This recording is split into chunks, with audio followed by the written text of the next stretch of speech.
Ada satu hal yang selalu bikin orang merinding kalau membahas para ulama besar.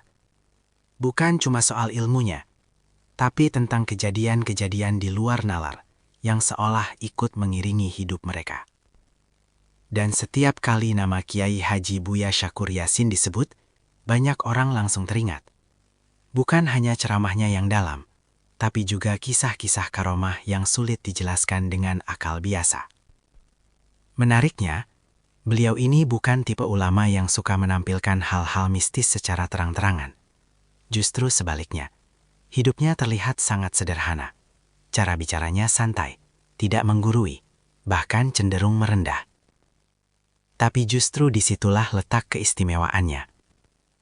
Karena dari kesederhanaan itu, muncul hal-hal yang bikin orang bertanya-tanya, bagaimana mungkin seseorang bisa seperti ini?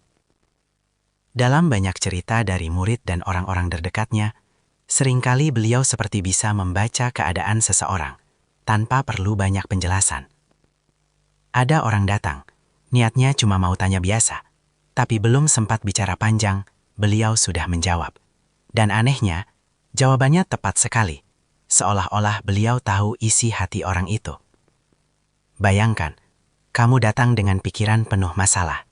Banyak hal yang ingin kamu ceritakan, tapi belum sempat keluar semua, beliau sudah menyentuh titik paling dalam dari masalahmu. Dan ini bukan kejadian 1-2 kali. Banyak yang merasakan hal yang sama. Di momen seperti itu, orang mulai sadar, ini bukan sekedar kecerdasan biasa. Ada sesuatu yang lebih dalam. Ada kedekatan dengan Allah yang membuat hati beliau begitu peka.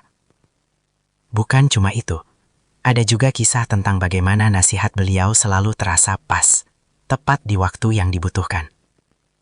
Seperti seseorang yang sedang di titik terendah dalam hidup, lalu tanpa sengaja mendengar ceramah beliau. Dan anehnya, setiap kalimatnya seperti menjawab kegelisahan yang selama ini dipendam.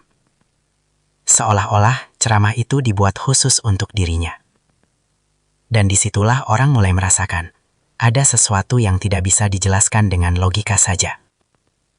Tapi menariknya, karomah itu tidak selalu datang dalam bentuk yang heboh atau spektakuler. Justru seringkali hadir dalam hal-hal yang sangat halus. Seperti ketenangan. Orang-orang yang berada di dekat beliau sering merasa lebih tenang, lebih ringan, seolah beban hidupnya berkurang tanpa tahu kenapa.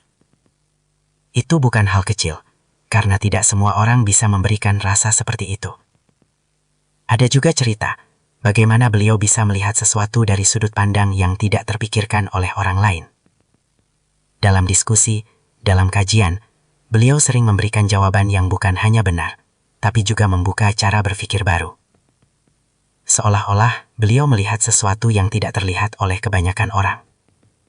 Dan yang paling menarik, beliau tidak pernah mengklaim semua itu sebagai kelebihan. Tidak pernah menunjukkan bahwa dirinya punya kemampuan khusus. Semua berjalan alami, mengalir begitu saja. Dan justru itu yang membuat orang semakin yakin bahwa apa yang beliau miliki bukan sesuatu yang dibuat-buat. Seiring waktu, semakin banyak orang datang. Bukan hanya untuk belajar, tapi juga untuk mencari ketenangan. Dan anehnya, banyak yang pulang dengan perasaan berbeda. Masalahnya mungkin masih ada, tapi cara mereka melihat masalah itu berubah. Lebih tenang, lebih menerima, lebih yakin.